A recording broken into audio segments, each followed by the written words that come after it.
एक बार फिर एक पति की हत्या हुई है। यह हत्या पत्नी ने अपने प्रेमी के साथ मिलकर कराई है। इस बार प्रेमी कोई और नहीं बल्कि दुल्हन का फूफा है। बताया जा रहा है कि दोनों का अफेयर पिछले 15 साल से चल रहा है। यह मामला औरंगाबाद के नवीनगर थाना क्षेत्र के बड़वान गांव का है। यहाँ रहने वाले प्रियांशु कुमार सिंह उर्फ छोटू की हत्या की गई थी। पुलिस ने हत्या के मामले में प्रियांशु की पत्नी गुंजा देवी समेत 3 आरोपियों को गिरफ्तार किया था। गिरफ्तार आरोपियों में एक दुआ निवास जयशंकर चौबे है और दूसरा मुकेश शर्मा है। तीनों को बुधवार शाम जेल भेजा गया है। प्रियांशु की हत्या से 45 दिन पहले ही उसकी शादी हुई थी। आरोपी दुल्हन फूफा से लगातार मोबाइल से बात करती थी। पत्नी ने बताया कि प्रियांशु जब 24 जून की शाम बनारस से वापस लौट रहा था तब इस बात की सूचना उसने अपने फूफा को दी थी और फूफा ने शूटर को पत्नी के द्वारा दी गई लोकेशन के आधार पर शूटर ने प्रियांशु पर गोली चलाई और उसकी हत्या कर दी। इस मामले में पुलिस का बयान भी सामने आया है। सुनिए उन्होंने क्या कुछ कहा है। जैसा कि आप सभी जानते हैं कि आज से एक सप्ताह पहले दिनांक 24/6/2025 को नवीनगर थाना क्षेत्र अंतर्गत एक व्यक्ति की गोली मारकर हत्या कर दी गई थी जब वह नवीनगर रेलवे स्टेशन से अपने घर बरवान जा रहा था।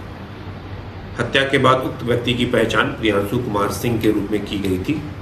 घटना की गंभीरता को देखते हुए मेरे द्वारा अनुमंडल पुलिस पदाधिकारी सदर 1 के नेतृत्व में एक SIT का गठन किया गया था।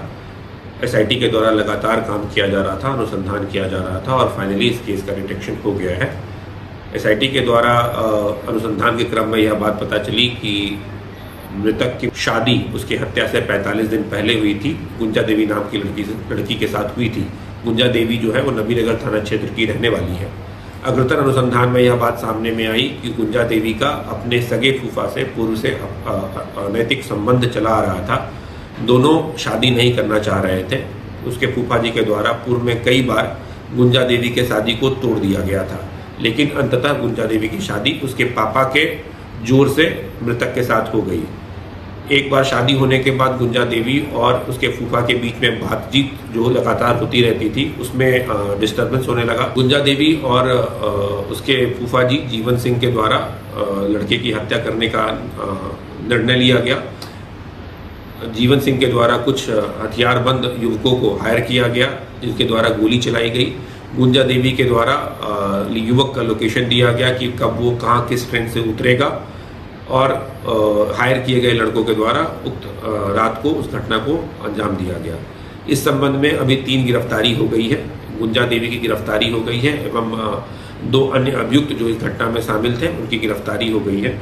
एक का नाम मुकेश शर्मा है, दूसरे का नाम जयशंकर चौबे है। ये दोनों जिला गढ़वा राज्य झारखंड के रहने वाले हैं और गुंजा देवी की गिरफ्तारी हुई है। जीवन सिंह जो है वो फरार है एवं इस घटना में अन्य संलिप्त अभियुक्त भी अभी फरार चल रहे हैं जिनकी जल्दी गिरफ्तारी कर ली जाएगी। इनके पास से मोबाइल फ़ोन बरामद हुआ है। गुंजा देवी के पास से भी मोबाइल फ़ोन बरामद हुआ है जिसमें गुंजा देवी का लगातार जीवन सिंह के साथ बातचीत है और फोटो का जो आदान प्रदान किया गया है वो भी है, जिसे साक्ष्य के रूप में संग्रहित किया गया है और माननीय न्यायालय में पेश किया जाएगा। घटना में संलिप्त अन्य अभियुक्तों की भी गिरफ्तारी तुरंत कर ली जाएगी।